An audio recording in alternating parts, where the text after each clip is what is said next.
A história de Zaqueu é curta em versículos, mas imensa em significado. Em poucas linhas, o Evangelho revela uma transformação tão profunda que atravessa séculos como um retrato poderoso de arrependimento, graça e mudança real. Não é uma história sobre milagres visíveis, mas sobre algo ainda mais raro, a mudança do coração. Zaqueu vivia em Jericó, uma das cidades mais ricas e movimentadas da época. Era um importante centro comercial, rota de passagem obrigatória para mercadores e viajantes. Onde havia movimento e dinheiro, havia impostos.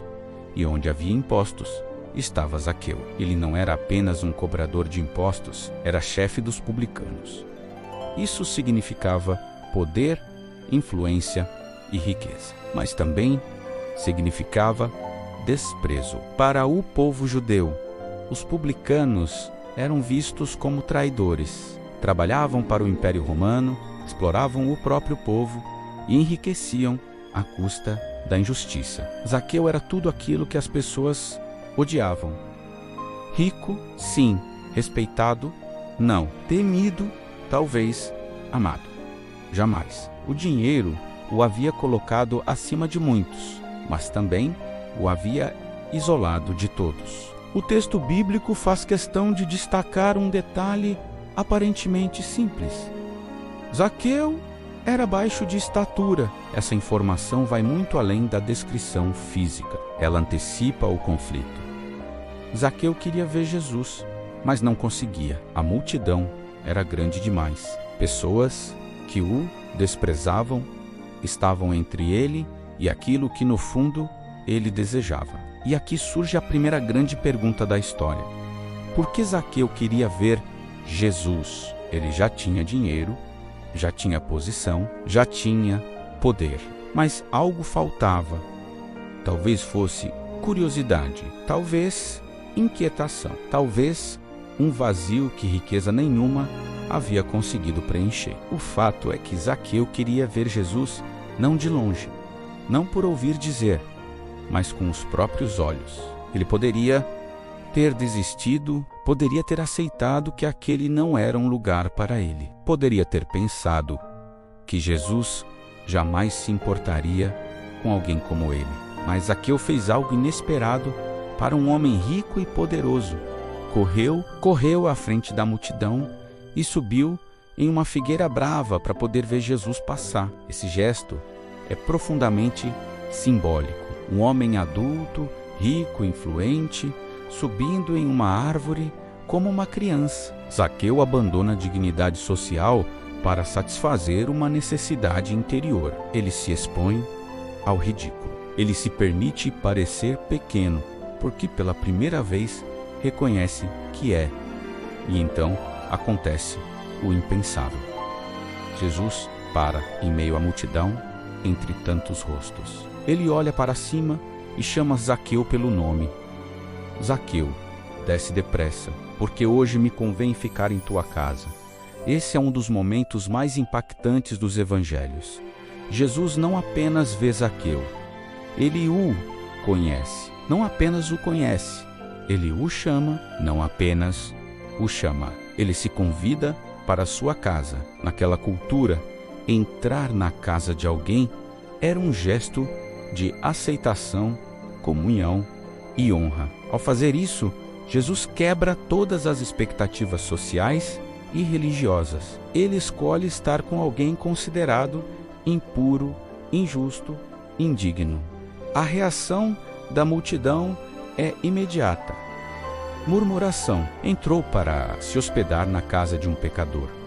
Mas enquanto as pessoas murmuram, algo acontece dentro de Zaqueu. Ele desce da árvore rapidamente e recebe Jesus com alegria. Não há registro de Jesus o acusando, confrontando ou listando seus pecados.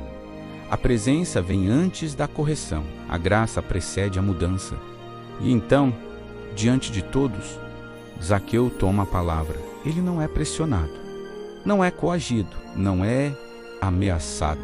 Ele diz: Senhor, resolvo dar aos pobres a metade dos meus bens. E, se em alguma coisa tenho defraudado alguém, restituo 4 vezes mais.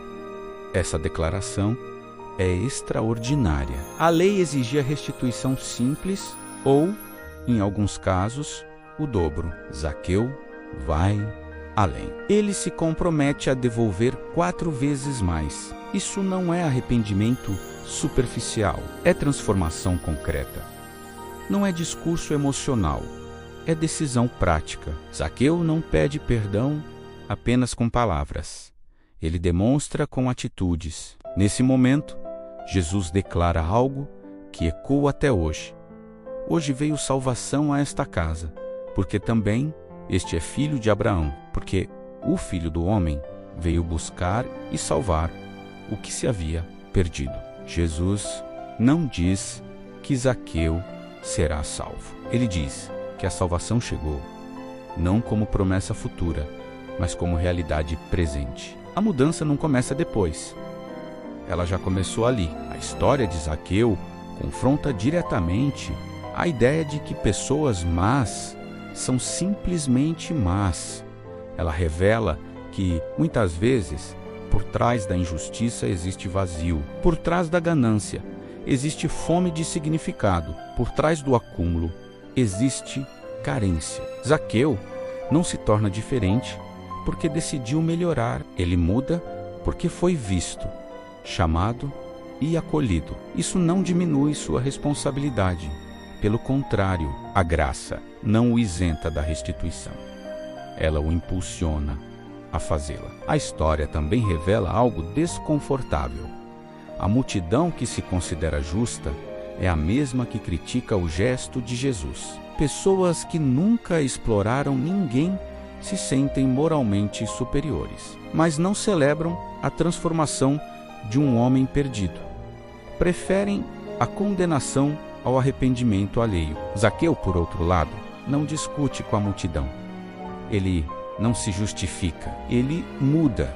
Há algo profundamente atual nessa narrativa. Vivemos em uma sociedade que mede valor por sucesso, dinheiro e status.